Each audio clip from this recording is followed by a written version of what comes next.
The Assyrians had a merciless and powerful army. They were best known for the fear they put into their enemies and the rest of the Middle Eastern world. This advantaged the Assyrians for giving possible invaders a discouragement not to invade them. A reason for their ideal military forces is their population of soldiers and their use of iron weaponry. This, with no doubt, gave the Assyrians an amazing advantage that led them to many victories. They've also used their enemies for their enemies that were caught, they were taken in as slaves. They would turn their slaves to make the cities and feed and work for the masters. However, this led to one of the reasons for their decline. Many of the slaves grouped and formed rebellions, which disrupted the life of the Assyrian Empire. The ideal military forces have allowed the empire to increase in land area, vassals, and population of the lower class over time. One of the most important concepts in the Roman Empire is Romanization. Romanization is the spread of Roman culture throughout Western Europe, also known as Pax Romana. Pax Romana is translated in Latin to Roman peace. It is a situation or period at which Roman soldiers slowly camped or conquered certain lands of Western Europe.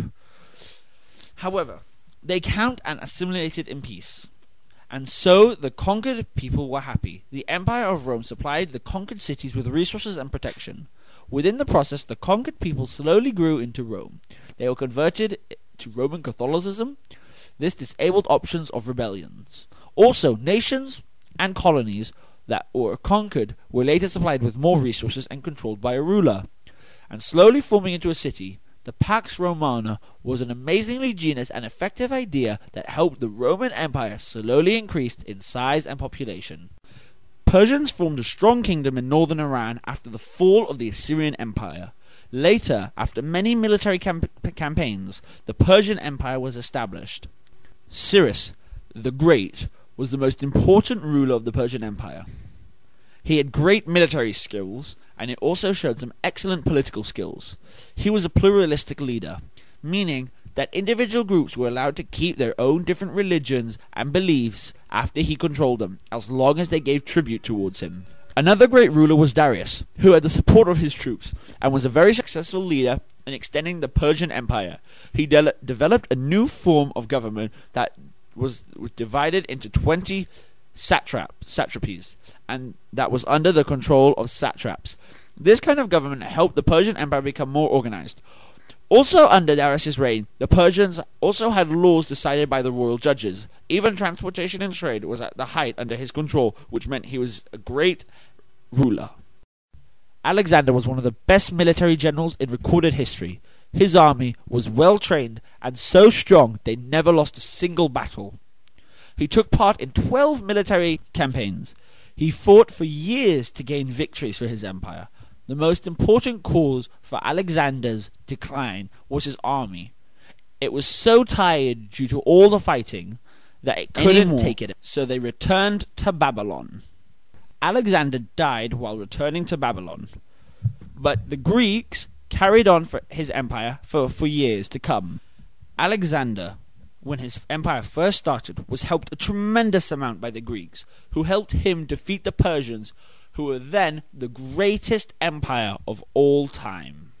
The American Empire has many reasons for why it became an empire. One of the most common reasons is because of its leaders. George W. Bush, for instance, is famous for the War on Terror, with the invasion of Afghanistan and Iraq during his time. Also, his promotion of neoconservative ideals. Harry S. Truman ordered the nuclear bombings of Japan during World War II. He agreed to have American troops based in Europe and Southeast Asia after the Second World War to promote American ideals. Some of the reasons why these American presidents did the things they did was because of the economical and political feelings that they thought could prosper the United States of America. The Cold War erupted after the Second World War. After many years of fighting, the Berlin Wall finally fell, symbolizing that America had finally won using capitalism over communism. The British Empire and its leaders. Queen Victoria, the longest-serving monarchy during the entire British Empire. She assumed the title of Empress of India when England controlled India. Winston Churchill served as Prime Minister of England twice. During both times, he was Prime Minister during World Wars. There are three reasons why the British had an empire: commerce, dominance in Europe, and civilizing mission. They wanted to prove to the greatest countries in Europe that they were the best. They wanted to prove to them that they had the best markets. And they wanted to civilize people around the world so they could follow the English way of life.